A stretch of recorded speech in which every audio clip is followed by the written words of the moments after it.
Donovan Mitchell is back, and Kyle Korver is on the way. Things certainly looked much better for the struggling Utah Jazz on Wednesday night, Thursday, Manila time. Mitchell returned from a two-game absence with 29 points, taking over down the stretch and leading the Jazz to a 101-91 victory over the Brooklyn Nets. Mitchell scored 12 points in the final 5:42 to help Utah seize control of a close game. He showed no effects from his bruised ribs and shook off news of a trade shortly before the game that sent teammate Alec Burks to the Cleveland Cavaliers in the deal for Korver. "I think it was tough for me. I was just kind of like, whoa. It took me by surprise," Mitchell said.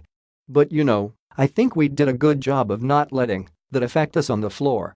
I think we stayed focused with the task at hand. But I missed my guy, for sure."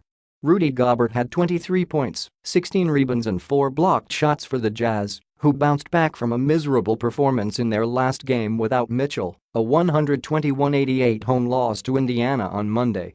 They had dropped 4 of 5 and took a while to get going Wednesday, but thrived at the end thanks to Mitchell, who scored mostly on drives into the lane and nailed a three-pointer that made it 93-89.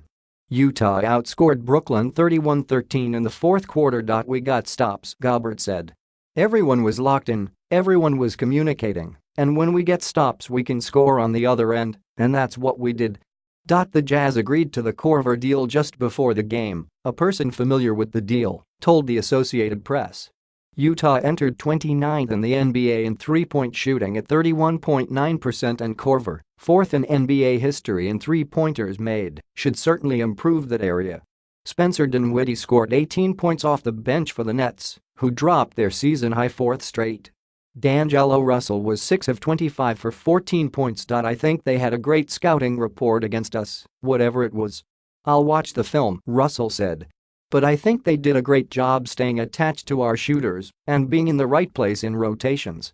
The Nets missed their first 6 shots and the Jazz their first 5, and it took a while before either heated up.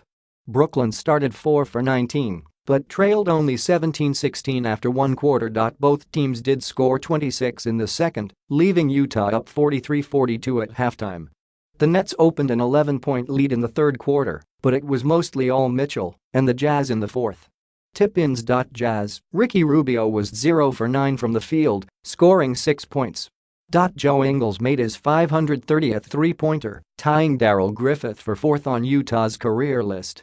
Ingles will soon catch Brian Russell, 540, for third but remains far behind John Stockton, 845, and Gordon Hayward, 689. Nets' Jared Allen had 14 points and 10 rebounds for his 8th double-double in 20 games this season, doubling his total from his rookie season when he played in 72 games. Rondae Hollis-Jefferson had 14 points and a season-high 11 rebounds for his first double-double. The Nets are 0-3 on a 4-game homestand. Details of the deal. In exchange for Korver, the Jazz dealt guard Alec Burks along with 2 future second-round draft picks to the Cavaliers, according to the person who spoke on condition of anonymity because the swap had to be approved by the NBA.